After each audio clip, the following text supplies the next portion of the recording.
Hello, everybody. How are you? Welcome to American Defender. I told y'all when I heard back from Black Aces Tactical about my fd12, I would give you an update. And here it is. Okay. Um, 3 weeks ago, I did the video on the fd12. There it is, right here. Okay. Yes, I attacked it with a can of spray paint since then. This is the same exact one. Okay. Um, I'm just going to kind of keep this short and sweet, okay? Because I have something else here that I want to talk about as well. Bottom line, my experience with them was positive. It was good. Okay, I have nothing to complain about. At the time I had released the video and sent the email into them, they were actually getting hit by Hurricane Milton. So there were delays in the communication between me and the head of their warranty department, Justin Wahr. All right. I would wait 3 or 4 days, and if I didn't hear anything back, I would just email them, send them a little email. Hey, I just want to check status. Okay. They did offer to let me send the gun in. I did tell them that I was perfectly capable of fitting the locking lug in there. I have a full machine shop here. I've got files and gauges and all sorts of stuff here. So, I'm perfectly capable of that. The reason I mention that is I don't send guns back to the manufacturer unless it's absolutely flippin' necessary. Okay, if it's got something to do with a serialized piece, the receiver needs to be replaced or something. Okay, I got no choice. But other than that, if I can fix it myself, I will. All right, and I prefer to. So, he was okay. He said, all right, sent me a tracking number, and within 24 hours after that, I had my part in my hand, and it's now in the gun. All right, and I'm a happy camper. All right, the gun runs perfectly fine. I will say this too, that I noticed after putting the new locking lug in here, this thing runs so much smoother. I mean, absolutely. It runs so much smoother. The bolt's not as hard to, get back. It locks up better. Everything about it is just better. It just feels better. Okay? So, I think that locking lug was toast from the get-go. And actually, while I was researching this on these Turkish shotguns, what I had found is this. I found an article, which I will put down into the description, that actually addresses this, because I guess there was a rash of these things breaking locking lugs, right? Not just the fd12, just Turkish semi-autos across the board. And they wanted to know, why is it, this is going on. And this is an actual industrial lab that researches this stuff. Okay, that is what they do. Again, I'll add the link down below. So the bottom line is they went through, did all their testing and everything on these lugs. They looked at broken ones. They looked at ones. The years tested were from like late 2021 to early 2022. That's about the rash of time that they were running into these issues. And they were sonic checking them and all sorts of stuff and trying to figure out what was going on. Here's what was going on. Number one, these lugs are made out of, the old ones are made out of 4330 steel, all right? The new ones are made out of 4340 chromalloy, all right? They had got a shipment of steel at these manufacturers in Turkey that had a ton of imperfections in the steel. It was Chinese steel. Okay. So these Turkish manufacturers now are no longer using that steel. As a matter of fact, they switched to 4340, and now they're using American steel. All right. Which is great. It's fantastic. These imperfections in the steel are the reason why these things are breaking in the way that they're breaking. Another thing, though, that they found was that the tempering process that was being used on these locking lugs during that period of time, again, end of 2021, beginning of 2022, they weren't exactly following the process. Some of the workers there were kind of trying to shortcut things, and they weren't following the process the way they should have been. And so they weren't tempered correctly. They were actually cooled down too fast. All right, so that crystallizes the steel when you do it too fast. It made it too brittle.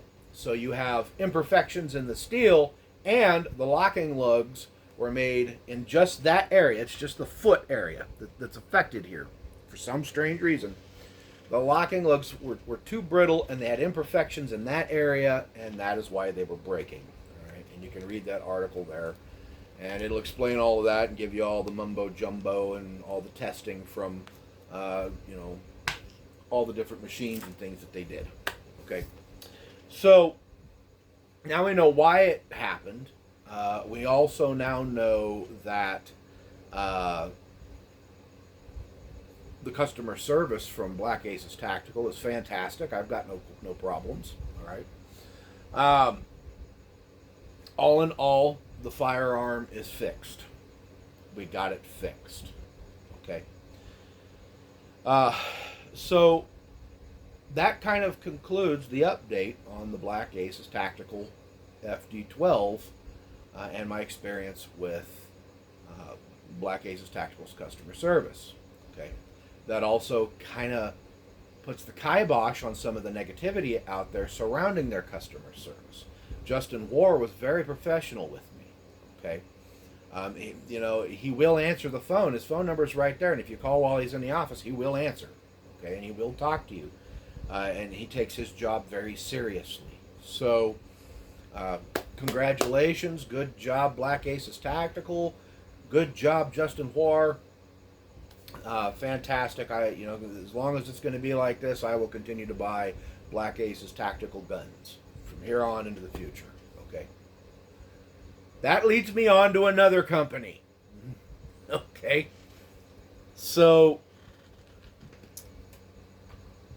we added to the corral here yet another one.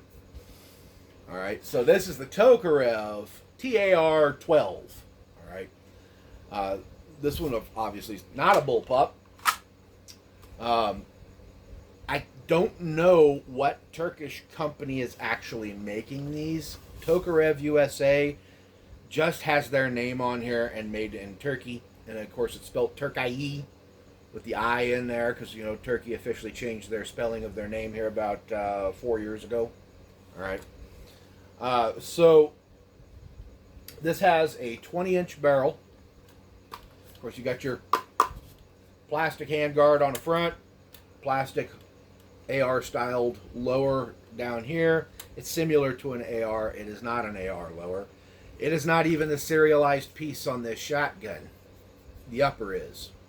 Odd, right? You would think this would be, because it has the fire control group in it. Nope, it's the upper. Okay, so, stationary stock. The stock does have the place on there to put a cheek riser. I have to excuse me, guys. My brain's like misfiring right now.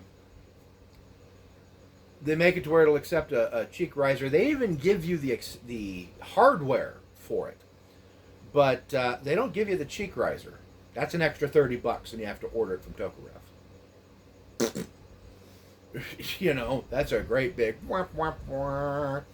And I think I know why they're doing that, because most people out there end up cutting this off. They buy an adapter, which I'll be making one here soon. Having it up for sale. It'll be really affordable. I'm going to undercut the hell out of everybody on it. So, but they put an adapter in here, and they'll put a mil-spec tube on here. 6-position stock. That's what most people are doing. All right. It does have a very long length of pull. All right. Very long. I think I measured it out at 14 inches. So, great for someone like myself or Hickok, someone over 6 feet. Just fine. But, for the average male, or today it's like 5'10", 5'9", something. It's like the men in this country are shrinking. You know, I was the average height for my generation. You know, 6'2". Right. But either way, um, yeah, a lot of people will cut that off of there. So, you know, for some people, the length of pull is just too long. It does use the AR-15 style grips. This is a rubber grip. It is capped on the bottom. There's a little screw in here, and then you can get in there and take everything apart. All the controls are AR style controls. All right. It will come with flip-up sights. This one came with this red dot on it. I didn't get the flip-ups on this one. I didn't buy this new either. Okay. What else? It comes with one magazine. It comes with one gas piston, but you'll read in the manual that it's supposed to use a heavy load piston. But they don't include it. You have to buy it. All right. So if you want to use anything real heavy, anything over, I think, ounce and a half or ounce and a half heavier, 36 grams, whatever that equates out to in American, you need that other gas piston, all right, according to the manual for this thing. You got rails everywhere on it, all right. Of course, the Benelli mobile chokes, like all the Turkish guns have, and you know, that's it. All right, pretty basic. Oh, it does come with a forward grip and stuff too. And they'll give you a forward grip, but not a cheek riser. Makes a lot of sense, right? So what I'm going to do, in typical fashion, I'm going to break it down for you. You know, when I got started into these Turkish shotguns, I started off with the Turkish shotgun, semi-automatic, you know, AR style shotgun that kind of started it all. And that's the MKA 1919. That's where I started off, and I really liked it. You know, at the time I had my two Sega 12s, and then I had bought that, and I was like, man, I really like this thing. It feeds and eats everything I put into it, and I ain't got to mess with gas settings. I mean, I love this thing. I hated taking it apart. All right, the MKA 1919 had an Achilles heel, and that was the feed ramp. You know, this has a very stereotypical takedown, but that we're used to today. But the MKA 1919 that I had, you know, you had to take the butt stock off and go through here with a 12-inch extension and pull a bolt off, and then you could take stuff off, and you had to take the bolt carrier and stuff out this way, and you had to be careful when you were doing all that and taking the upper off, because if that bolt was to slam forward, it would hit that feed ramp and break it off if you're lower, and your gun was toast at that point in time because it was integral into the lower. Well, they've changed that with these AR-12s like this. All right, it's no longer integral into the lower. As a matter of fact, it folds out of the way now with this little lever right here. All right, now if you want to take the upper off of this, you do still have to remove a screw here, pull this plate off. There's a 6 millimeter Allen head down in here, and you have to take that off. I will tell you that when you first buy one of these, even if it's used, new, whatever, get in there, take that sucker out, clean those threads really good, and put some blue Loctite on them, and then send it back home, right, and snug it up. They do have a tendency to work their way out of here, okay, just from the recoil and vibration. But the teardown on these is so much easier. Everything comes out the front now, all right? So let me tear this down for you really quick. It's empty. I haven't loaded this one. So, all right. So we're going to start here by, of course, stereotypically, cap nut comes off, fore end comes off. I'm going to pull back here in a second on the bolt, but we're going to take this barrel nut off of here. It's right hand thread. Everything's right hand thread on this. It's not like the fd12 where you've got a mix of thread directions. Okay, so we'll pop that off of there, and then we're going to pull back on this bolt slightly. All right, and I do this a little differently than they tell you to. Okay, this is just what I found that works. And then we're going to pull this charging handle out, And now I'm going to pull back on the bolt a little bit. Put it on fire here. Okay. I'm going to pull back on the bolt a little bit. Take the barrel out. Right, now that I've slid the barrel forward, I'm going to flip that lever down on the side for the feed ramp. All right. And then I'm going to slide that forward. Right there. Come on. Got stuck on me here. There we go. What are we stuck on? We're stuck on something.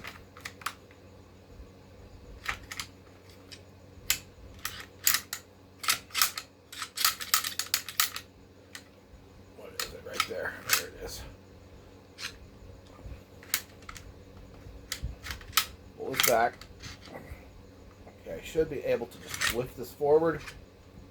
And this should slide right off. Of course, now that I'm videotaping, it's going to do something different.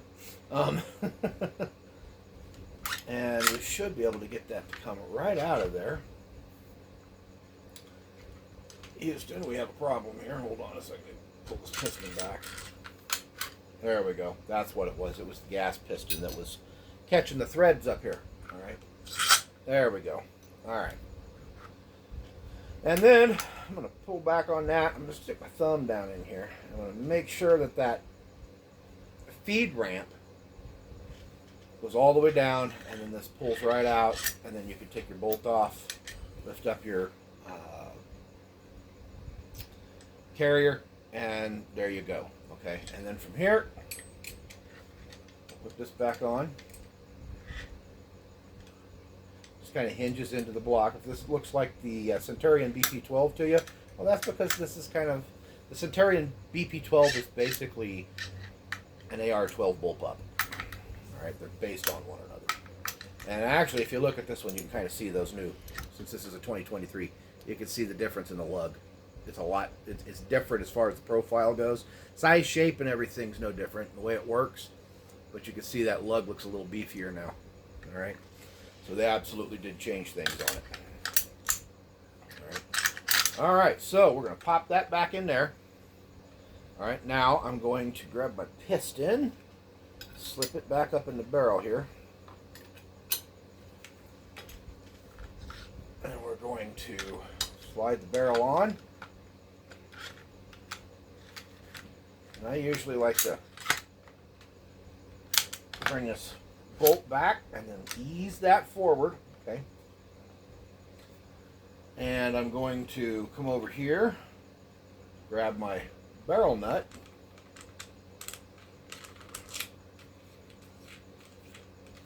Of course, the detents go down towards the barrel. Tighten her up. Now I'm going to bring this back. Now that I got the barrel in, flip that lever for the feed ramp. I'll come over here, grab my charging handle, line up my groove. Your little keyway on here goes up, by the way. Sometimes you got to get in here and use two hands on this, especially working at an angle. I've learned that if you have it flat, there we go. If you have it flat, like I have it flat right now, it'll work a little better. What you got to do, I'll show you what you got to do. If you look on here, you can see there's the hole for the carrier, and there's a little notch in the bolt right there. And you got to bring it up like that, okay, is what you got to do, all right? So that's what I'm doing down here, have it with it flat. So I'm going to bring that up flat, put the key up, get it in here, pop it in. There we go. That's in there. Okay. Now our fore-end goes on, and we put our cap nut back on, and that is all there is to it.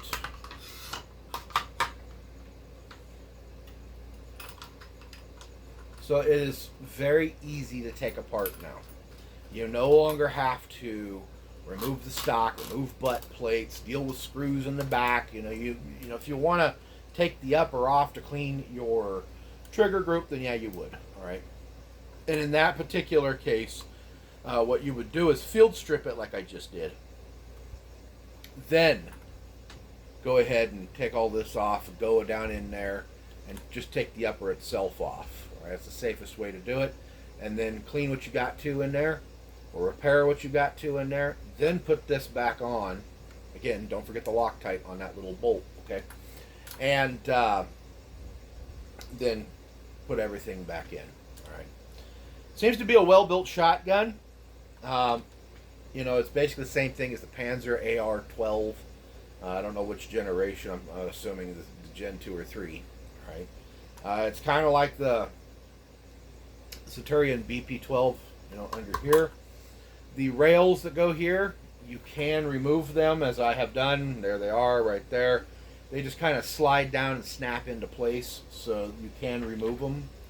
All in all, it's a very lightweight shotgun. Like this compared to this fd12 right here, this thing is like way lighter. Okay, this fd12 weighs 8.5 pounds. All right, this weighs 6.5 pounds.